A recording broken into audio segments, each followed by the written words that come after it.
everybody. Thank you for being here today. My name is Hillary Kellner. I am the Communications Director for the Utah Department of Public Safety.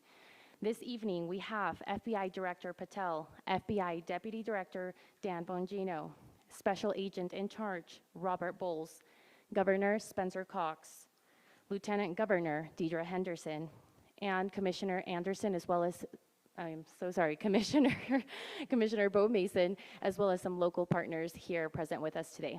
Governor will kick it off. Thank you. Ladies and gentlemen, thank you for joining us here tonight. We appreciate the media and the partnership we have with you in helping us to get information out to the public so that we can catch this assassin and hold him accountable. We are going to share a portion of a video and that we have of the suspect, as well as some new stills.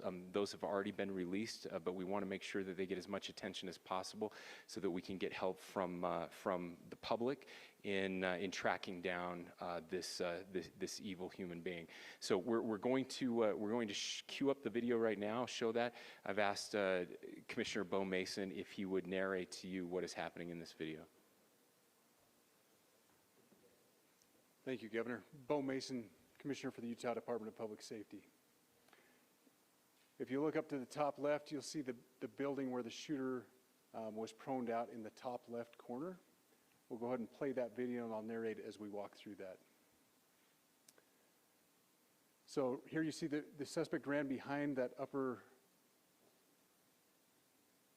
building. He's going to come out on the right, moves to this far right corner. As he does, he's going to climb off the edge and then drop down to the ground. As he did that, he left some palm impressions. There's some smudges, some places we're looking to collect DNA. There's a shoe imprint where we believe the suspect is clearly identified as wearing Converse tennis shoes. Again, we'll replay that again so you can get another view of that. It's important to note his black t-shirt, his black pants, and there appears to be some white on the soles of those Converse tennis shoes. Those are all identifiable items that we're looking for. In the stills that are going to follow this, you're going to see a very distinctive t-shirt with an American flag and appears to have an eagle on it. There's also a baseball cap with a triangle on it and a pair of sunglasses.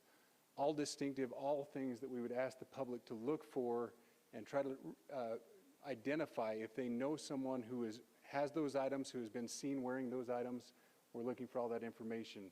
Here you see the suspect after dropping off the building. He moved around across this grassy area, around the parking lot. We're going to pan to the right.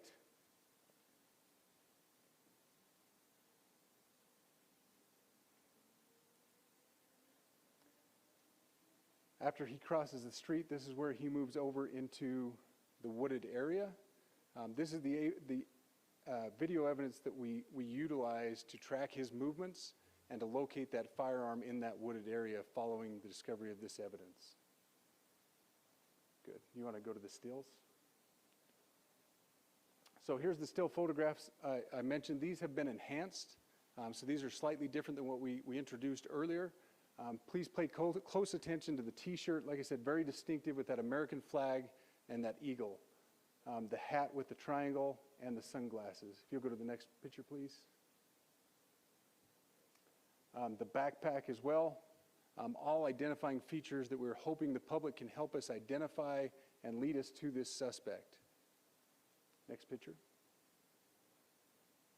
And again, there's a better picture of the hat with that triangle logo and again the t-shirt.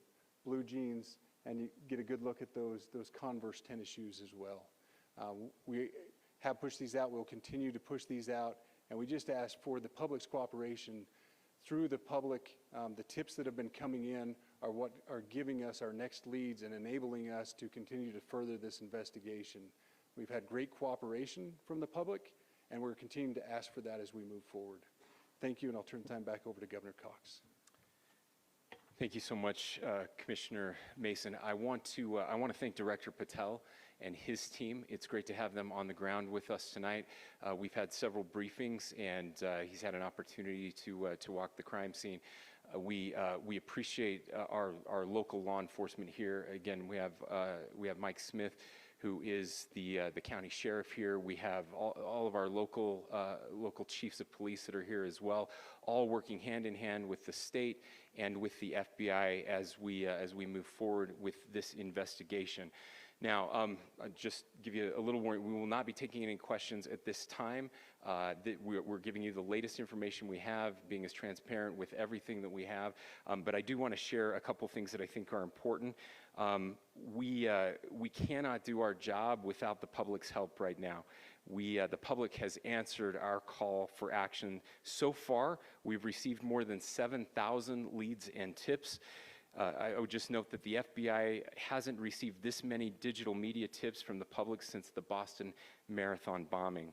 This case also highlights the dedication of our law enforcement community. We have 20 federal, state, and local law enforcement partners that are working shoulder to shoulder to find the person who committed this horrific crime. With their support, we've completed nearly 200 interviews.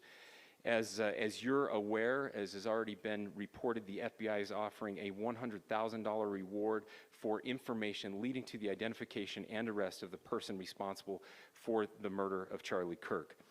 We also continue to implore the public to support this investigation and come forward with any information. We are truly hopeful that this video and new photos will lead to even more tips. We are processing. We have an incredible team, a state and federal team working together to process those tips.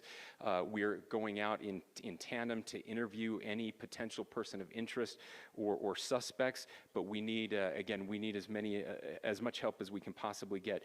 Any videos or photos that you might have, the public, should be submitted to our digital media tip line, which is www.fbi.gov/Utah Valley shooting, all lowercase. Again, that is fbi.gov/Utah Valley shooting, all lowercase. You can also provide general tips about the shooting by calling 1-800-CALL-FBI. That's 1-800-CALL-FBI, or at tips.fbi.gov. This is, I would just say, this is not just a local matter here in Utah. We have people all over the country that are helping to bring this perpetrator to justice for Charlie Kirk and his family. I will just add as well that, as was mentioned, there is a lot of forensic evidence that is being processed right now at both the state lab and the federal labs, federal lab on the East Coast. So we are working in tandem together. I would also just add a word of note for those people who are spending so much time on social media. I think Charlie said it best, that when things get bad, we should put our phones down and spend a little time with our families. There is a tremendous amount of disinformation. We are tracking our team, the state team, and I'm sure the federal team as well. What we're seeing is our adversaries want violence. China, we have bots from Russia, China, all over the world that are trying to instill disinformation and encourage violence. I would encourage you to ignore those, to turn off those streams, and to spend a little more time with our families. We desperately need some healing. We'll have more to say about that in the days and weeks to come. More than anything, we are going to catch this person. Last thing I will just say is we've been working with our attorneys, getting everything that we need, affidavits ready, so that we can pursue the death penalty in this case, and that will happen here in the state of Utah. Again, to the public, to those who are grieving, thank you for your prayers. I know we are feeling those prayers. I know the Kirk family is feeling those prayers as well. We pray that God will bless our nation at this very dark time. We can start healing by finding this perpetrator and holding him accountable, and we need your help to do that. Thank you.